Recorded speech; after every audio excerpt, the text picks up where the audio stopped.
I remember 2000 like it was yesterday. And that's what the media doesn't understand is that time life is not short. Time doesn't fly when you're having fun. In the Y2K, people thought that the computers were going to turn to zero and it was going to be the impending doom of apocalypse, end of the world. And that's what I can't stand about this fucking country is that in 1492 when Columbus accidentally found America, you know, 200 years wasn't that long ago. The Y2K wasn't that long ago. Why is it that in 2030 we can't get our shit together? In 2050 we know that we're gonna get swallowed up into the ocean, and everyone's acting like it's not gonna happen. Men care more about the planet than women. I don't care if there's more homeless men around. That doesn't make a difference. It's the fact that materialism and is not okay. Clubbing seals and wearing fur is not okay. And then welcome to H-Wood, Tinseltown, Malibu, Venice, Santa Monica Pier, fucking Calabasas, LA, La La Land, Boulevard of Broken Dreams, where if you're not LGBTQ+, then you're Spanish. And if you're bilingual, that's more important than having a degree. Yes, welcome to cardboard cutout, cookie cutter city where everybody is scripted and saying the same joke over and over and over again is considered being creative. Somebody kill me now. Materialism is the end to the beginning. The Omega and the Alpha. Do not be objective. What's up, my boy? What's up, my boy? You got comedians in bars selling tickets for $100 and they've only done open mic. What's going on in this world when you go to Yuck Yucks and you talk about the Three Stooges and your favorite one's Sue? Because you all be acting like a bunch of female comedians out there. Just do comedy for free. The biggest fucking bullshit about living in Hollywood is knowing that directors like, oh, watch the new Michael Mann movie, Michael Bay, Guy Ritchie, Quentin Tarantino movie, where they're only really responsible for about 25%. You know, they get credit for the movie, but they're only really responsible for about 50% of the movie. So why the fuck are we saying, oh, go watch the guy, oh, I want to be like Guy Ritchie, oh, I want to be a director, oh, I want to be like Ron Howard. Yeah, but all they do is just, they conduct. You know what I mean? Like, if you're going to go see Dave Matthews Band, you're not going to go see one fucking person. So fuck this fucking bullshit city, bro. Do anything that I wouldn't do. Top flight security. I'm the watchtower, the neighborhood watch, the watchdog. Woof woof. Parking up my own tree. You know, I need my own movie because, you know, basically I do anything a cop is too lazy to do. You know, working the beat. You know, the beat generation were a bunch of people that love to write. That would be me. You know, I don't act like I own the streets. I already know that I do. And I just show up, and then every day is Halloween for me. I wear the same clothes, and I'm just trying to write about a book about how to become rich living in your car. Because that's basically Wall-E in a nutshell, you know?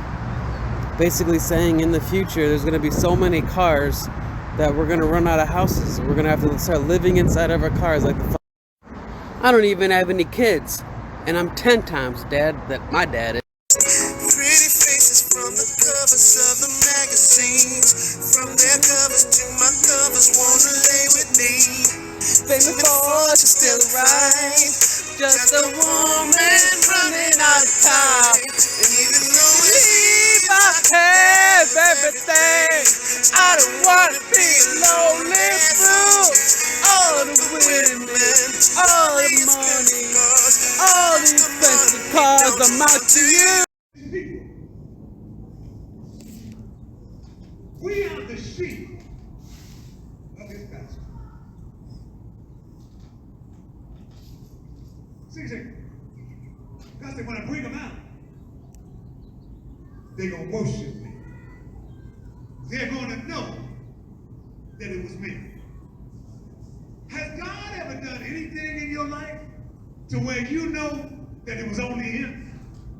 Only way you made it, only way you came out, only way your son and daughter, family members got healed, only way you didn't lose your mind. Why? It's because God was there to bring you through, bring me through, and bring us out. Somebody ought to worship him.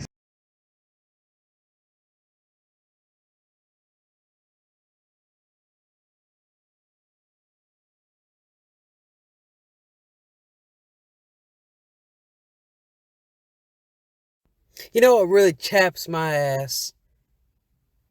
Chris Hardwick, who was involved in the cancel culture, claims to be a professional, right? He's never performed a theater show ever. Ever. He's only performed open mic. And he has one stage performance because he was on MTV, and automatically he's a professional. But me, I never repeat a joke. I sold out at Chicago theater, and nothing comes of it. I moved to LA, and I'm twiddling my thumbs. Chris Hardwick, he had the Nerdist canceled. He got ushered out of Los Angeles, and he's a successful comedian. That is not fair. There has to be a different standard of success for comedians. This is my impression of Morgan Freeman asking to do a press release of his latest biography. Hey, excuse me, Morgan Freeman, and I wanted to speak to the public about my public resource story, my public interest story. I don't know, I just think it's so funny that millionaires and famous people get free publicity. You know, that's what it seems to be the sign of success these days. If you have a mascot, if you have a marketing team, even Elon Musk with all of his Teslas crashing on their self-drive mode and hitting people and blowing up and batteries deactivating, he's still the owner of Twitter. So you still got hope for you in the future. You might be a telepathist.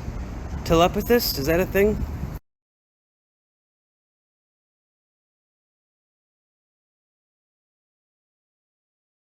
I think it's ridiculous. Kevin Hart's weakness is cake, unless you're on a low-fat diet. But also Hugh Grant was saying that the movie sets now are difficult because everyone's on Snapchat. But you know, he was caught with a 19-year-old prostitute. So I mean, you know, even in Love Actually, he was the president and he was banging one of the interns. But also, the worst thing I've ever done is I drove my 3 best friends 3 hours away to a university and left them stranded there. So they had no ride home. It was on a Saturday into a Sunday, my roommate's birthday. I love how we learn that being objective and not being materialistic and following fashion is the way that Jesus was, and being modest and having humility and shame is the way, the truth, the life. That's what they preach in the church. But then you look around and everyone in the church is gay. Everyone in the church wears $10,000 shoes. Everyone in the church is shallow. You know, yesterday they bought a homeless guy coffee, beef jerky, water, Gatorade. I've never been given any of those things. I've been with the church for over a year. If a woman hates a man, she's the most famous person alive. If a man hates a woman, then what? No one ever talks to him.